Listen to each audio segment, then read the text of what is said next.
ओम श्री विष्णवे नमः। आप सभी का हमारे YouTube चैनल पर हार्दिक स्वागत है। सावन मास की पूर्णिमा तिथि को श्रावणी पूर्णिमा कहा जाता है। इस दिन पवित्र नदियों में स्नान और दान के साथ ही उपवास भी रखा जाता है। धार्मिक मान्यताओं के अनुसार इस दिन भगवान शिव और पूरे शिव परिवार की पूजा के साथ साथ श्री हरि और माँ लक्ष्मी जी की पूजा भी की जाती है। साथ ही रात के समय चंद्रमा की पूजा करके चंद्र दर्शन भी किया जाता है। इस दिन सत्यनारायण भगवान की कथा का पाठ भी किया जाता है। सावन पूर्णिमा के दिन ही रक्षाबंधन का त्योहार भी मनाया जाता है। तो आइए जानते हैं साल 2022 में सावन मास की पूर्णिमा कब है, क्योंकि इस बार पूर्णिमा तिथि 2 दिन तक रहने वाली है। तो ऐसे में ये जानना जरूरी है कि किस दिन व्रत रखा जाएगा और स्नान दान आप किस दिन कर सकते हैं।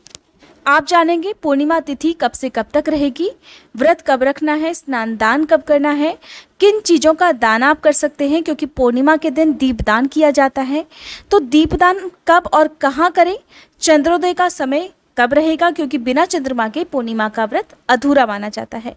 तो साल 2022 में इस बार 11 अगस्त गुरुवार के दिन पूर्णिमा है और इस दिन उपवास रखा जाएगा। 12 अगस्त शुक्रवार के दिन आप स्नान और दान कर सकते हैं। पूर्णिमा के दिन पवित्र नदियों में स्नान करने से कहा जाता है कि सभी देवी देवताओं का आशीर्वाद भी प्राप्त हो जाता है। 11 अगस्त को ही इस बार रक्षाबंधन का त्योहार भी है। पूर्णिमा तिथि प्रारंभ होगी 11 अगस्त गुरुवार की सुबह 10:39 से और समाप्त होगी 12 अगस्त शुक्रवार की सुबह 7:05 पर। इसलिए अगले दिन अगर आप पवित्र नदियों में स्नान करने के बाद दान देना चाहते हैं तो 7:05 से पहले जरूर कर लीजिएगा, क्योंकि इसके बाद से प्रतिपदा तिथि प्रारंभ हो जाएगी और फिर हिंदी महीना भाद्रपद का प्रारंभ हो जाएगा। 11 अगस्त गुरुवार को सूर्योदय का समय रहेगा सुबह 6:05, सूर्यास्त का समय रहेगा शाम 6:58 पर। साथ ही चंद्रोदय का समय रहेगा शाम 6:50 पर। कई बार आसमान में बादल होते हैं तो रात को चंद्रमा के दर्शन नहीं हो पाते हैं। ऐसे में आपको चंद्रोदय का समय पता होना चाहिए, उसके बाद आप पूजा कर सकते हैं। 12 अगस्त शुक्रवार को सूर्योदय का समय रहेगा सुबह 6:05, सूर्यास्त का समय रहेगा शाम 6:58 और चंद्रोदय का समय रहेगा शाम 7:38 पर। हालांकि 12 अगस्त को पूर्णिमा का व्रत नहीं रखा जाएगा, क्योंकि जिस तिथि को आपको चंद्रोदय का समय भी प्राप्त होता हो और पूर्णिमा तिथि यदि पूरे दिन रहती हो तो उस तिथि को ही आपको उपवास करना चाहिए, क्योंकि पूर्णिमा तिथि में चंद्रमा की पूजा करना अनिवार्य होता है।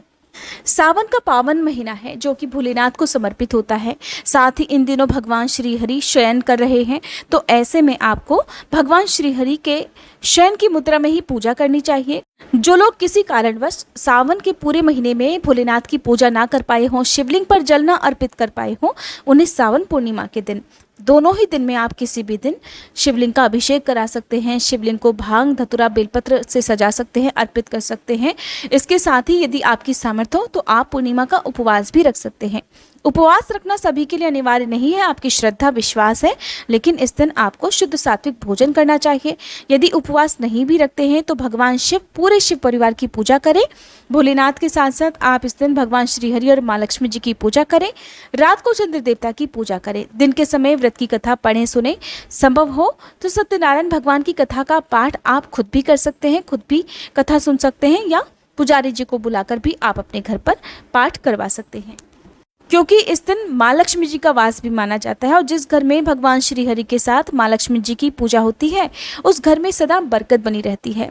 अगर आपकी कोई भी मनोकामना हो और पूर्ण नहीं हो पा रही हो, कितनी भी पूजा पाठ कर लें आप, कितने भी नियम मान लें, अगर पूरी नहीं हो पाती हो तो सावन पूर्णिमा के दिन आप सच्चे मन से भगवान शिव की पूजा करें, माँ पार्वती की पूजा करें और फिर आपकी जो भी मनोकामना है उसकी पूर्ति के लिए आप प्रार्थना करें। आपकी मनोकामना अवश्य पूर्ण होगी। इस दिन आप शाम के समय हो सके तो बहते जल में दीपदान करें, नहीं तो आसपास कोई भी पवित्र वृक्ष हो, मंदिर हो, वहां पर आप दीप जला सकते हैं। और घर के मुख्य द्वार पर आपको शाम के समय एक दीपक जरूर जलाना चाहिए। साथ ही इस दिन उत्तर दिशा की ओर एक दीपक जलाने से कहा जाता है माँ लक्ष्मी जी की कृपा भी प्राप्त होती है, क्योंकि उत्तर दिशा को माँ लक्ष्मी जी का वास माना जाता है। गुरुवार का दिन है। इस दिन जो लोग दीपदान करें उन्हें केले के वृक्ष में दीपदान करना चाहिए। और बिना तुलसी जी की पूजा के भगवान श्री हरि की पूजा अधूरी मानी जाती है, तो तुलसी जी के पौधे में आप दीपदान कर सकते हैं, तुलसी जी की पूजा आप कर सकते हैं। घर के मुख्य द्वार पर सुबह के समय आप अच्छे से पानी डालकर साफ करें और घर के मुख्य द्वार पर आज के दिन आम या अशोक के पत्तों का तोरण बांधने से कहा जाता है घर की खुशियों को, सुख समृद्धि को किसी की नजर नहीं लगती है। दान तो वैसे आप दोनों ही दिन कर सकते हैं, लेकिन दान करने के लिए और स्नान करने के लिए सबसे शुभ दिन 12 अगस्त शुक्रवार का ही रहेगा।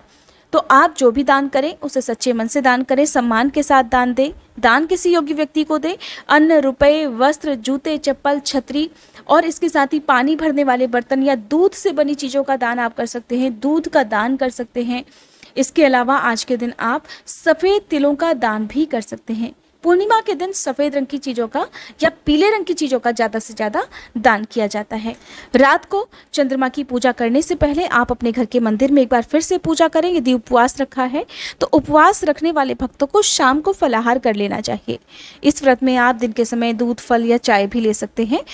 जिन लोगों की कुंडली में चंद्र दोष हो, जिनका मन अशांत रहता हो, मन एकाग्र नहीं रहता हो, मन बहुत बेचैन रहता हो, मानसिक तनाव रहता हो, तो ऐसे लोगों को पूर्णिमा के दिन यदि संभव हो तो उपवास रखना चाहिए, नहीं तो शाम के समय चंद्रमा की पूजा जरूर करनी चाहिए। चंद्रमा की पूजा करने से पहले आप चंद्रमा को अर्घ दें। अर्घ देने वाले लोटे में आप सादा जल या गंगा जल मिलाकर उसमें शक्कर या मिश्री के दाने डालें, सफ़ेद फूल डालें और उसके बाद धूप, दीप, रोली, अक्षत, कुमकुम से चंद्र देवता की पूजा करें, अर्घ दें और अपनी ही जगह पर खड़े होकर ओम सह चंद्रमसे नमः इस मंत्र का जाप करना चाहिए। अन्न अगले दिन ग्रहण किया जाता है। इस व्रत में आप फलाहार कर सकते हैं। जिन लोगों का मन अशांत रहता हो, कुंडली में चंद्र दोष हो, किसी भी तरह का मानसिक तनाव रहता हो, तो ऐसे में आपको हर पूर्णिमा के दिन रात को चंद्रमा की पूजा करनी चाहिए। इससे बहुत लाभ मिलता है। इसके अलावा जो लोग इस दिन व्रत रखना चाहते हो, हाथ में जल या पुष्प लेकर व्रत का संकल्प भी लेना चाहिए। और इस दिन किया गया दान कभी भी व्यर्थ नहीं जाता है। तो पूर्णिमा के दिन आप अपने पितरों के नाम से कुछ ना कुछ दान करें। अगर आपके घर में कोई भी ऐसा सदस्य है जिसे बहुत जल्दी नज़र लग जाती हो, जो अक्सर बीमार रहता हो, तो उनके हाथों से भी आज के दिन कुछ ना कुछ दान करवाना चाहिए। पीपल के वृक्ष की जड़ में मीठा जल अर्पित करके वहां पर भी एक दीपक जलाने से सभी पितरों का और देवी देवताओं का आशीर्वाद प्राप्त होता है। आने वाली वीडियो में आप हमारे चैनल पर पूर्णिमा पूजा विधि के साथ ही सत्यनारायण भगवान की कथा और सावन पूर्णिमा की कथा भी सुन सकते हैं। साथ ही इन दिनों आप हमारे चैनल पर शिव महापुराण की कथाएं भी सुन रहे होंगे। अगर आपने इन कथाओं को नहीं सुना है तो आप प्लीज़ ज़रूर सुनिएगा।